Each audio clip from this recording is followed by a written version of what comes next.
You're watching IGN Live. In 2022, M3GAN danced her way through our chest cavities, into our hearts, and out the other side with an explosion of blood and viscera. Now she's back with a vengeance and sicker dance moves than ever before. Here to tease what we can expect from M3GAN 2.0, it's director Gerard Johnstone. Give him a nice warm welcome, ladies and gentlemen. That's right. Thank you so much for joining us, Gerard. My pleasure, my pleasure. All right. Now look, you've all been waiting for M3GAN 2.0 for a long time now. I don't want to delay anymore. Why don't we watch an exclusive clip from the movie, huh? What do we say? Yeah? All right, let's get right into it. Let's check out that exclusive clip from M3GAN 2.0.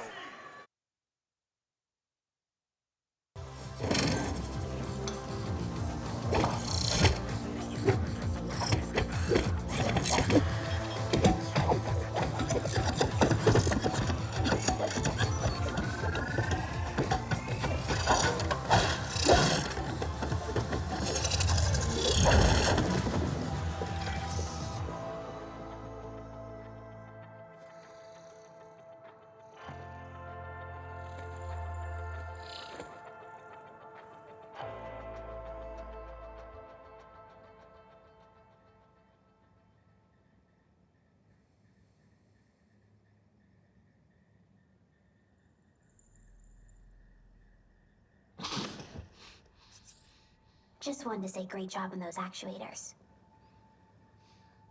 You're welcome. Hey, so remember the time I strangled you and set the lab on fire? I just wanted to clarify that my programming only allowed me to count principles related to my primary user. As a result, I was unable to see you and Tess as being consequential. But I want you to know that won't happen again.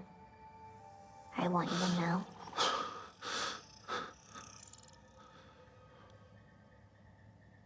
I see you.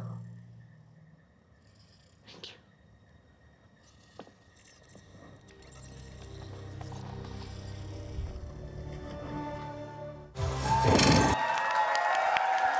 That was an exclusive look at M3GAN 2.0. Pretty great, right? Now, Gerard, I do have one question after watching that clip. I feel like it's the most salient one after seeing what we just saw. That is, why does M3GAN need a towel? Well, that's the fun of the character. It's like there's so often times in the movie where she's either got a towel or she's wearing goggles. And it's like, and I know that people will be saying, why does she need that? It's like, because she can.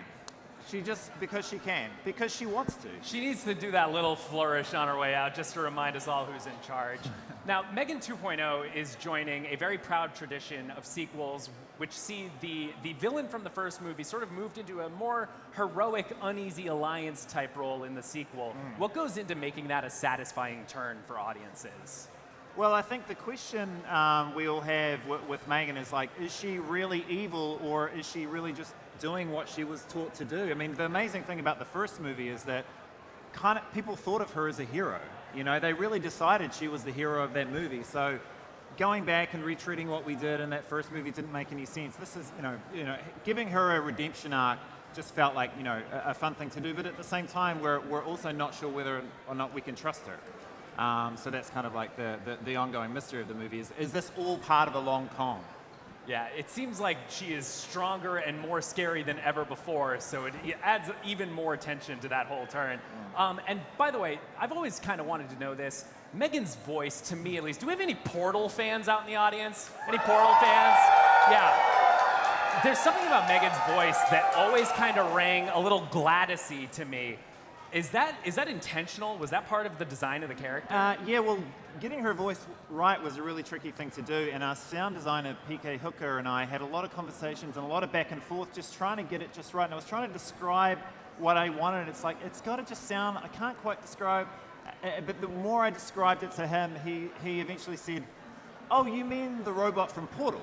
So essentially, M3GAN's voice is really inspired by, the character from Portal. That is good company of killer robots to be in. Exactly. That is S tier to be sure. Now, obviously, since M3GAN came out, AI has become so much larger a part of our lives. How did you account in the sequel for the way that we've kind of grown to know AI, even in the last few years? Well, I think it is interesting because it's like, the theme of the first movie was really about iPads and how iPads are really pervasive, and you know, M3GAN's like a sort of an iPad with legs in a way, but as much as we were trying to make a commentary on how we're working with technology, it became clear that AI is not going anywhere. Yeah. And if it's going to be as slick and powerful and ever-present as it is, maybe we should figure out a way to work with it. And that's really kind of what this movie's about. Yeah, so much of the first one, the second one, is kind of interrogating our relationship to technology, and so it makes a lot of sense to kind of carry that forward in this one. Yeah. Sequels to successful movies also usually get to play with a little bit of a bigger budget the second time around. How did that affect the scale of the action in M3GAN 2.0? Yeah, we got a little bit more money.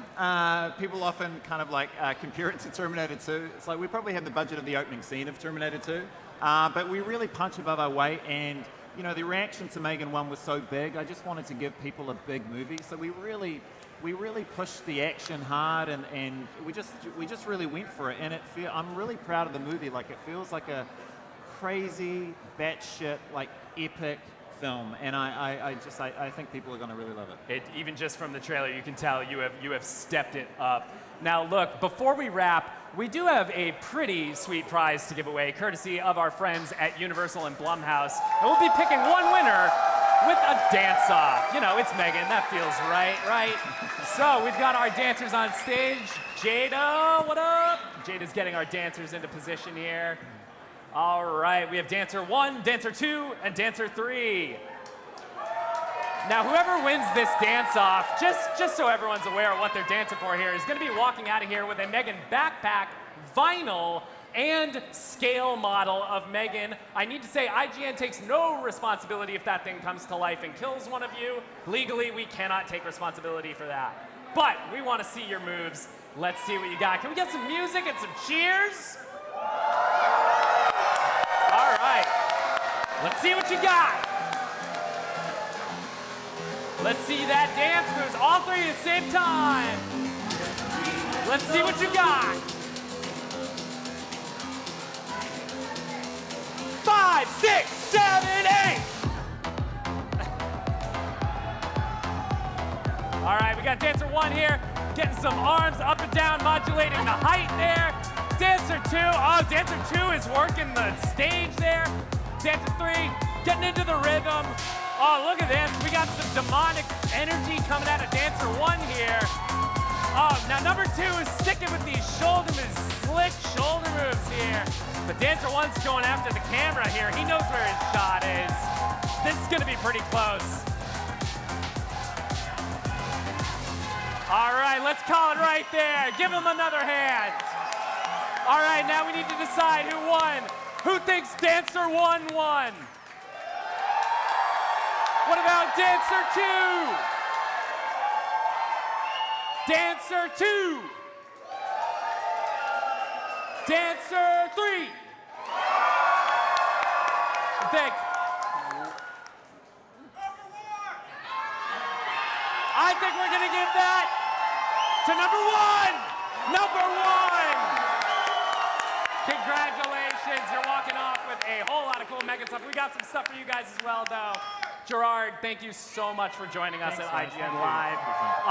You can catch M3GAN 2.0 on June 27th, only in theaters. Until then, there is a lot more IGN Live coming your way. Stick around.